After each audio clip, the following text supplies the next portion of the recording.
Right, let's get stuck into the Sunday papers with Giles Kenningham, former number 10 head of press. Lovely to see you this morning, Giles. I mean, leadership does dominate, but let's just talk about the, I've called it an unholy row, about the £20 billion black hole in the finances. Rachel Reeves has been saying since she became Chancellor, this is the worst economic legacy anyone could inherit. We've already heard, I mean, the phrase 14 years of Tory rule needs to go on a bingo sheet somewhere because we're going to be hearing it a lot, Giles. Do we find it credible for them to be saying there is this black hole? I mean, it seems somewhat disingenuous because during the election she said, look, we won't be going to the Treasury looking under the bonnet and saying things are this bad because we have the OBR to tell us now how bad things are. Budget and she said, we know how bad things are. This is why we can set out fully costed plans. So now it looks like they're laying the groundwork to possibly hike capital gains tax. Yeah, that's in the possibly Telegraph today. Doing a raid on pensions in terms of tax relief, possibly hitting inheritance tax. And I think the issue here is, does she have a mandate to do this? Well, not really, because she should have squared with the public. And I would make the comparison of when the Conservatives came in 2010. They were very clear during that election race there are going to be some difficult cuts, some cutbacks, you know, to frontline services because the economy was in such a perilous state and they had a mandate to do it, and actually they had the buy-in from the electorate. They don't have that this time. Clarify something for me, actually. The word austerity, was it originally used by Cameron and Osborne, or was it used against them? Because it's kind of given spending cuts a bad name, right? The idea that Labour could even mention the A word just isn't going to happen. I'm not sure. I think what was disingenuous was that Labour always said that it was a sort of choice of Cameron and Osborne to make these cuts. Whoever had come in 2010 would have had to make pretty deep cuts. And indeed, Alistair Darling, in his budget for the election in 2010, set out pretty sweeping cuts as well. I'm thinking that, you know, there's always a buzzword, isn't there? And Gordon Brown very much was hammering home this idea of the global economic crisis. I mean, I think what we were also keen to point out in that situation, there were also a lot of savings which could be made, which weren't cuts. You know, and you can still protect some frontline services in the process. But as you say, there's some coverage this morning about wealth taxes that will be needed to plug the fiscal black hole. I'm going to be speaking to Steve Reed, the Environment Secretary, about some of this mathematics a little later, Giles. Let's move on to the Tory leadership, though. Front page of the Sunday Express. Well, Priti Patel will be delighted that she has announced her candidacy and it's made the front page of that newspaper. I mean, the Sunday Express, very much Priti Patel's kind of people, I would say, on the right, robust on Europe, were Brexiteers, think that the grassroots should have a say. What's your analysis? We're going to stay a little later today after the newspapers and be joined by Jeff Hoon to drill into the detail of the leadership a bit more. But just on Priti as an individual, what's your analysis of her chances? Quite pointed in this opinion piece, she talks about empowering the membership and giving them a lot more of a say, and clearly they'll have the final say on the vote.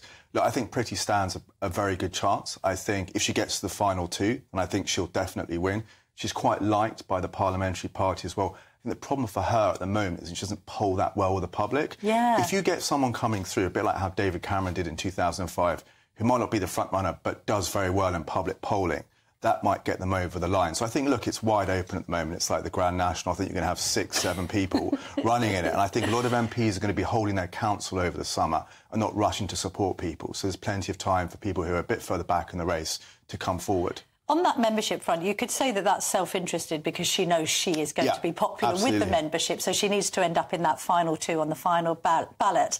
However, this talk in the past of sort of cutting out the membership, and maybe this is slightly associated with Cameroonian politics on the Tories, is that right? I mean, the membership have to have a say. I know they're actually having a similar debate in Labour. There's a story today suggesting that Keir Starmer wants to cut out the membership to ensure that candidates like Angela Rayner can never be Prime Minister. But what's your thought? No, I think it's important they have a stake in the leadership. I mean, there has been talk of possibly changing the dynamics and membership choose the final three, then the MPs vote. But certainly they've got to have some buy-in. I'm, a big believer in that. Yeah, I think that they would be in uproar if they didn't. And also a lot of these members are, of course, the activists that go on the stump. Yeah, they are the sort of the boots on the ground who actually help deliver the votes. The thin or thick blue line, as they say. Well, we'll get on to leadership because, as I say, you're staying after the break so we can have a further chat about that. But let's talk about the new CCTV that has emerged from Manchester Airport. So, Giles, you'll be familiar with the story in the week involving two brothers, a fight at Terminal 2, we got some of the footage, didn't we? We got somebody filming it as a police officer appeared to kick one of the brothers and stamp on his head. That obviously then provoked an outroar. There was a protest outside Rochdale Police Station. It was pelted with eggs. Sort of had some agitators saying we're going to cause havoc. To be fair, it was all largely peaceful, but we've now got a little bit of a different side to this story. Yeah, you've got the sort of, I think, the full version now, which actually shows some really brutal images of the three policemen, police officers being attacked, a woman being brutally hit to the ground. And you have to ask why this footage wasn't released quicker. But also, I would say that there were some politicians who were a bit too quick to rush to judgment in this kind of age of a Twitter pylon. Name names, Giles. Who did you think? I think there were a couple of Labour MPs who were just too quick. And I think, to be fair to Andy Burnham, he did say at the start this is a complicated picture and was measured in his language. I think other people should have followed him there. Do you think it's a problem these days for the police to constantly be being filmed? On one hand, you've got body cam footage that the press always asks for in an event like this, and actually you don't get it until months later. The void is then filled with punters standing around with their mobile phones. It's selective recording in a way because somebody gets this bit, they haven't got their phone out in time, they've missed the beginning, they've missed the end. It's difficult. We saw this during the pro-Palestinian marches with, like, selective pieces of footage, then incriminating the police in difficult situations. I mean, it's hard, the genie's out of the bottle, yes. I think it's the reality they are going to get filmed, but I think it's important that people are measured, and especially politicians. There isn't a rush to judgment in this situation. Police have an incredibly difficult job. I wrote a column at the weekend basically saying that, in this case, what I couldn't quite understand is Greater Manchester Police said that they would take the officer concerned off operational duties pending an independent investigation by the body that investigates the police. So you then, therefore, see due process being followed. It's like we're a rule of law nation, that's what should happen. And yet, increasingly, we see that people want more than that. You know, they're not quite happy with the idea of an independent investigation to find out what went wrong on both sides. They want to go and throw eggs at the police station. There's this culture of immediacy where everyone needs a verdict right now. We need a rush judgment. We need to know right away without actually being considered. And I think it's to the detriment of public debate that we're in this situation. And also for the police, I think, you know, they're going about trying to do their jobs and everything is automatically... And bear in mind, this was at an airport, so it's highly charged, difficult situation, probably exactly worried about some kind of terror attack. Indeed so. Let's have a look now. Right, a couple of really interesting stories. One talking about... Gabriel Pogrund has written this for the Sunday Times, and it's talking about a man called Ikbal Muhammad who has been elected as the new MP for Dewsbury and Batley. Now, Giles, you need to explain the sort of law on this one first, because this man basically is sort of standing on a platform. There's video that the Sunday Times has obtained of him during the election campaign kind of saying, I'm paraphrasing, but, you know, if you're a good Muslim, if you believe in the Prophet Muhammad, then it's probably best to vote for me. Your reaction to that, first of all, and then an explainer as to why that shouldn't really be happening. Yeah, I mean, look, I'm no expert in this, but apparently he was saying you've got to follow the teachings of the Prophet, and it could be that he breached electoral law by putting undue spiritual pressure on people. I think it comes back to what we were saying before. Politicians sit in this position of responsibility to be very careful on the language they use. And I would make the observation that I think, particularly at the moment, we should be focusing much more on what unites us rather than divides us. And I think this is one of the failings of Labour's policy on multiculturalism, as it sort of saw communities in silos, as opposed to thinking, how can we bind communities together?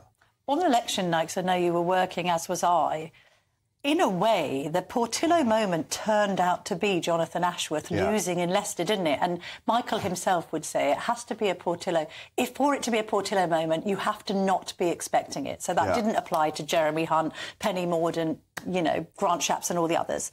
You could half argue for Liz Truss, but it looked like the writing was on the wall a few days before. That Ashworth being unseated and the problems that Labour had being re-elected, not just in Ilford, where we're streeting is the MP, but in Birmingham, in a number of seats in Birmingham. I mean, in general, what was your reaction to that on the night, this sort of surge in these pro-Palestinian candidates knocking Labour off their perch? Well, I think it showed, I mean, you had a lot more independent MPs that have been elected, I think, in 70, 80 years this time. I think make the wider observation that kind of the days of people having hardcore party political affiliations has gone. The electorate's a lot more volatile. I think also for all MPs, they can't take their seats for granted. They've really got to work them. Do you think this is something that's going to be on the rise? I mean, we'll have to see what these independents do. Do they band together? Do they campaign as one? I think you might see a lot more, because I think the electorate's a lot more volatile, hence why you had that. You know, 5 years ago, it would have been inconceivable to have said that Starmer could have come back with a majority, let alone a stonking majority. And I think it just shows. So I think, equally, like, whilst conventional wisdom would say the Tories will probably, lose the next election, I don't think it's a done deal, because I think there is such volatility in the system. Let's just look at a final kind of related story. Hate cleric with his own army raises $3 million to create Islamic homeland on Scottish island. This is a story in the Mail on Sunday. It concerns a man called Sheikh Yasser al-Habib, who claimed asylum in Britain 20 years ago after fleeing his native Kuwait. And he's basically trying to buy the island of Torsa in the Inner Hebrides and set up a sort of, well, an Islamic state with Sharia law on this island. I mean, it seems like a remarkable story. Your reaction to this, Giles? Yeah, I mean, I can't say, my initial reaction, it doesn't feel like particularly a good thing, because once again, it's kind of a community living isolated off from the rest of the UK. I think it will raise alarm bells. I don't know how close it is to happening and why we're in this situation. But yeah. Seems so strange. I'm just looking at the map here. It's near the Isle of Mull and Oban. I mean, you make that point about more that unites us than divides us. Have we had a problem in this country with perhaps some of the different leaders of these faiths not getting together and trying to create more harm? It feels like we're living in disharmonious times. Yeah, we live in a situation where the debate is very binary, when a lot of the time it is not black and white, it's grey. So, yeah, absolutely.